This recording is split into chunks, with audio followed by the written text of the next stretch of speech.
UP Chhattisgarh के अस्पतालों का हाल आपने देखा, अब मुंबई चलते हैं। यहां खिचड़ी के नाम पर घोटाले की बात सामने आई है, वही खिचड़ी जो हमारे देश का राष्ट्रीय भोजन है। करीब करीब हर घर में खिचड़ी बनती होगी, पौष्टिक है ना। लेकिन इसी खिचड़ी के नाम पर करोड़ों के वारे न्यारे हुए। ईडी ने इस मामले में आदित्य ठाकरे के करीबी को गिरफ्तार किया है। आज आरोपी को पीएमएलए कोर्ट में पेश किया गया। 8 दिनों की हिरासत मांगी गई, लेकिन अदालत ने 4 दिनों की हिरासत में भेज दिया है आरोपी को। मगर यह पूरा खुलासा हुआ कैसे? आखिर कैसे आदित्य ठाकरे का करीबी कानून के शिकंजे में फंस गया?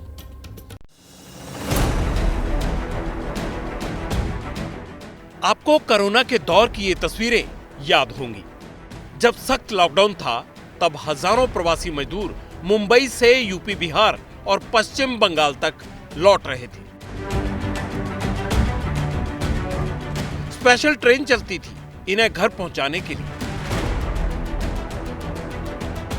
और जब तक ये मुंबई में थे, इन मजदूर भाइयों को बीएमसी की तरफ से खिचड़ी दी जाती थी। इसी खिचड़ी का खेल सामने आ गया और जांच की आंच पहुंच गई उद्धव ठाकरे के बेटे आदित्य ठाकरे के करीबी तक।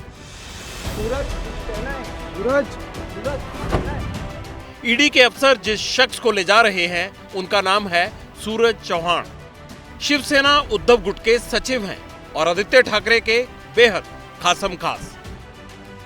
लेकिन इन्फोर्समेंट डायरेक्टरेट ने सूरज चौहान को 6 करोड़ 70 लाख रुपए के खिचड़ी घोटाले में गिरफ्तार किया है। बीजेपी को उद्धव को घेरने का एक और मौका मिल गया। गरीब कामगारों के लिए जो रखी थी करोड़ों रुपए की खिचड़ी, उद्धव ठाकरे सेना के नेताओं ने खाई। संजय राउत मित्र परिवार के खाते में भी खिचड़ी के करोड़ों रुपए गए हैं। उद्धव ठाकरे सेना के नेताओं को हिसाब तो देना पड़ेगा। जिस घोटाले की बात किरीट सोमैया कर रहे हैं, वो है क्या, पहले ये समझ लीजिए।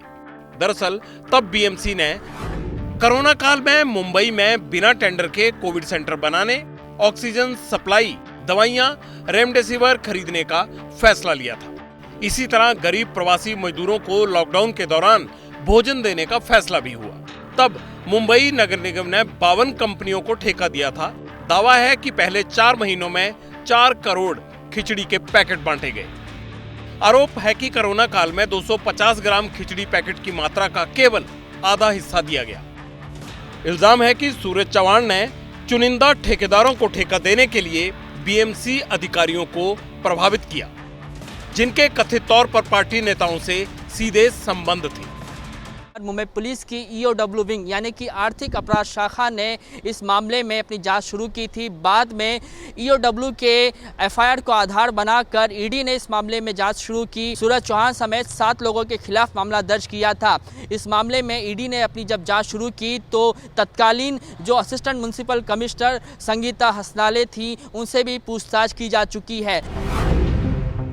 पिछले साल आरोपियों के ठिकानों पर रेड हुई थी और अब बड़ी गिरफ्तारी। लेकिन उद्धव की पार्टी के नेता इन आरोपों को बदले की कार्रवाई बता रहे हैं। कोविड काल में मुंबई महानगर पालिका ने बहुत ही बढ़िया काम किया, कोई घोटाला नहीं हुआ है। जो लोग बीजेपी के साथ गए खिचड़ी डिस्ट्रीब्यूशन वाले, उनको छोड़ दिया। सूरज चौहान के साथ उनके एक साथी थे जो ये काम कर रहे थे, वो मिंदे के साथ है। हाँ, उनको अरेस्ट नहीं किया, लेकिन सूरज चौहान को अरेस्ट किया। बयान तो आदित्य ठाकरे का भी आया। कहा कि उन्हें ऐसे देशभक्तों पर गर्व है जो बेशर्म तानाशाही और उनकी दास एजेंसियों के सामने झुकते नहीं हैं और हमेशा सच्चाई, लोकतंत्र, स्वतंत्र भाषण और संविधान के लिए खड़े रहते हैं।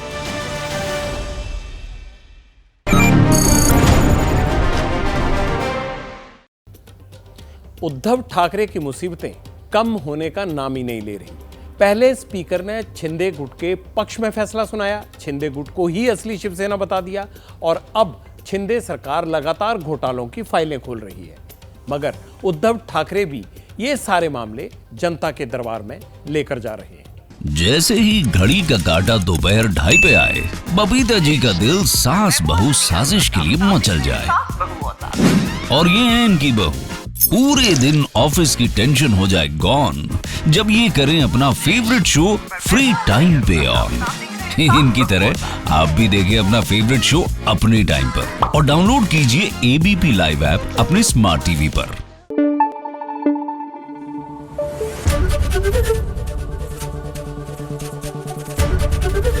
एबीपी न्यूज आपको रखे आगे।